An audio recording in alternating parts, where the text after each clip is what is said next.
Bonjour à toutes et à tous et bienvenue sur ma chaîne Arwa. Alors aujourd'hui, je suis vraiment ravie de reprendre les vidéos parce que ça faisait vraiment un petit moment que je n'ai pas posté de recettes. Alors aujourd'hui, nous allons faire une génoise très haute, très aérée, avec seulement 3 ingrédients de base.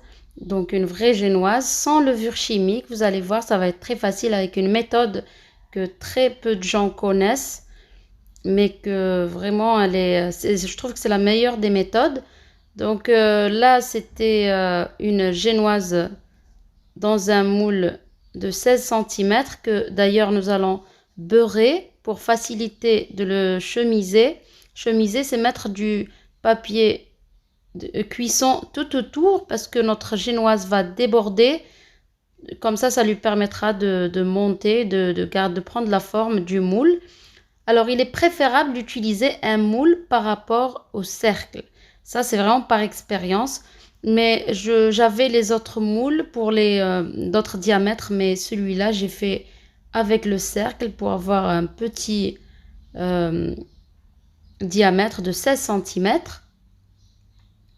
Là, je chemise donc en mettant de beurre pour que ça tienne. Du papier cuisson également en dessous, puisque ce n'est pas un moule. Et puis là, nous allons mettre 4 œufs dans un bol auquel nous allons rajouter de l'eau tiède, pas brûlante ni trop chaude. Et on va laisser 3, 4, voire 5 minutes à côté parce que à la base, la génoise se fait avec donc sur un bain-marie.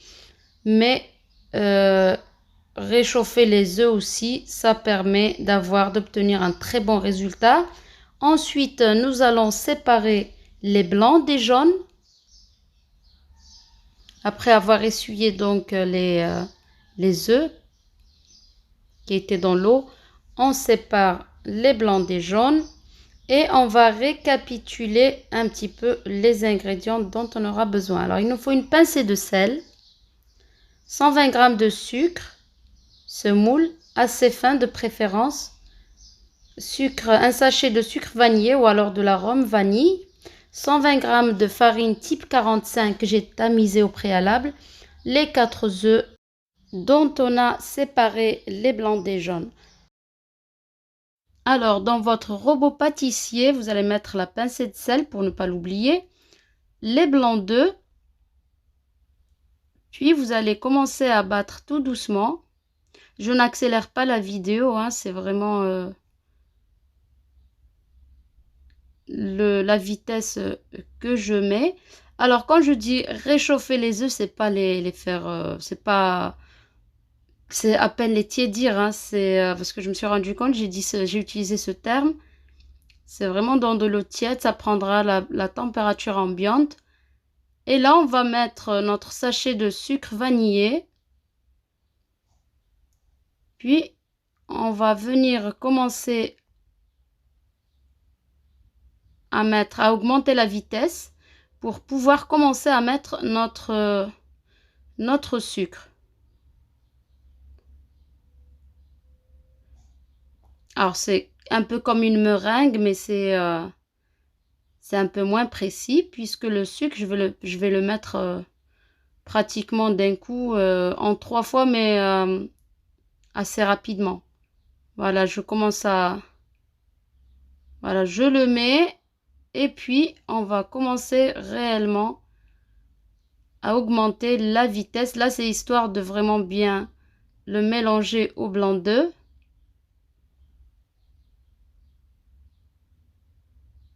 Puis j'augmente la vitesse. Voilà, on va battre le tout. Alors, en totalité, pour obtenir vraiment comme une sorte de meringue, ça va nous prendre une dizaine de minutes maximum. Donc là, on va battre 5 à 6 minutes. Les blancs d'œufs commencent à blanchir. Et là, on augmente encore plus la vitesse. On met vraiment pratiquement à fond. Et une fois que ça mousse bien, on met à fond pour serrer, comme on dit, rendre la texture ferme. Donc, serrer les blancs. les blancs d'œufs, jusqu'à ce qu'on obtienne le fameux bec quand on arrête de battre. Là, vous pouvez vérifier si vraiment votre bec, vous allez le voir hein, quand je vais arrêter, ne tient pas. Vous battez à nouveau quelques secondes jusqu'à ce que voilà, ça tient en fait. Ça forme un bec qui tient, qui est assez ferme. À ce moment-là, qu'est-ce qu'on va faire? On va venir rajouter les jaunes d'œufs. Je vais prendre une spatule pour bien racler les jaunes d'œufs. Ils se cassent comme ça parce qu'ils sont vraiment à température plus qu'ambiante. Et on va venir battre, c'est comme au Thermomix, 5 à 6 secondes, pas plus. Voilà, pour garder l'air qu'on a incorporé dans notre mélange. On va faire la même chose avec la farine. Alors, vous pouvez la tamiser à nouveau, mais pour ma part, je ne l'ai pas fait. Au début, vous allez battre 1 à 2 secondes un petit peu, voilà, doucement pour pas vous retrouver avec de la farine partout. Puis, vous accélérez, vraiment c'est à fond, hein. Vous mettez votre batteur à fond, 5-6 secondes. Je n'accélère pas la vidéo. Et vous arrêtez. Voilà. Vous avez un mélange très crémeux, assez ferme, pas trop non plus.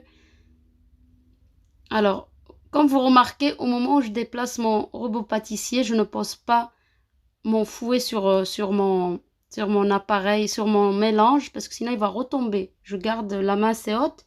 Je débarrasse mon fouet et je vais tout de même avec une spatule m'assurer que le mélange est bien homogène. Alors, il restait encore du blanc d'œuf sur les côtés. Vraiment, je l'incorpore de cette façon, tout doucement, le temps qu'il faudra. Là, j'accélère pour que la vidéo ne soit pas longue. Voilà. Pour pas, en fait, il faut vraiment garder un maximum d'air dans votre mélange. J'ai préchauffé mon four à 180 degrés, chaleur tournante. Et puis, une fois que j'ai fini, pour prendre mon moule, je ne pose pas, je le rappelle toujours, je ne pose pas ma spatule sur mon mélange. Ça, ce sont des petites astuces qu'il faut retenir. Voilà, vous versez votre mélange, vous n'êtes pas obligé de mettre vos mains hautes pour incorporer de l'air. Tout l'air nécessaire est dans votre mélange. Là, vous le mettez dans le cercle, dans le moule. Avec un pic, vous allez égaliser la surface de façon assez rapide, ne pas trop insister. Vous tapotez un petit peu votre plaque sur le plan de travail, pas trop non plus parce qu'il faut garder l'air. Voilà, vraiment, vous l'avez compris, il faut garder un maximum d'air dans votre mélange. On enfourne à 180 degrés, chaleur tournante. Pour ma part, ça m'a pris exactement 45 minutes. Donc, vous pouvez vérifier la cuisson à partir de 35 minutes, mais pas avant. Sinon, ça va retomber avec l'air que vous allez faire rentrer dans le four. On laisse 5 petites minutes avant de démouler. Puis, on va laisser pas totalement refroidir, mais que ce ne soit pas plus que tiède. Elle sera un peu plus froide que tiède pour pouvoir, voilà, vous voyez, elle est vraiment très haute. Elle est extrêmement légère, la génoise. Pour pouvoir donc la garder, la filmer, mettre du film alimentaire. Voilà, on laisse refroidir. Et puis, il est préférable, si vous faites un gâteau, de faire la génoise la veille. C'est vraiment meilleur. Vous pouvez la faire 2-3 jours à l'avance sans problème. Là, je l'utiliserai que le lendemain. Je la garde frais. Voilà, une fois que vous l'avez bien filmée, ça ne craint rien, elle ne va pas sécher. Vous mettez au frais et là, on découpe. Moi, pour ma part, j'ai découpé des tranches épaisses. Vous voyez, à l'intérieur, elle est très aérée, vraiment réussie. Vous avez toutes les astuces pour réussir votre génoise.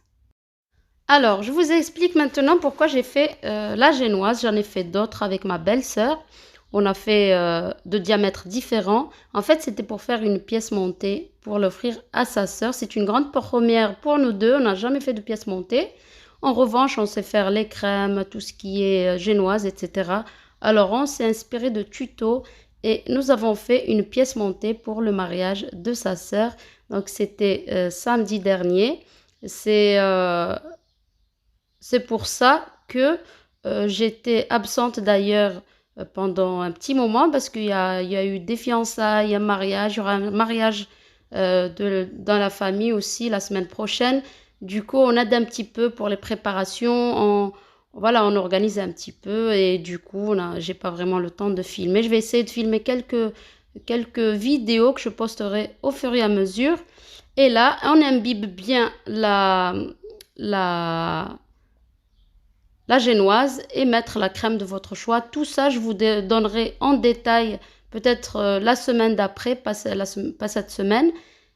J'espère que la recette de la génoise vous a plu. Mettez un maximum de likes, laissez-moi vos commentaires, vos questions. Je vous dis à très bientôt pour une nouvelle recette.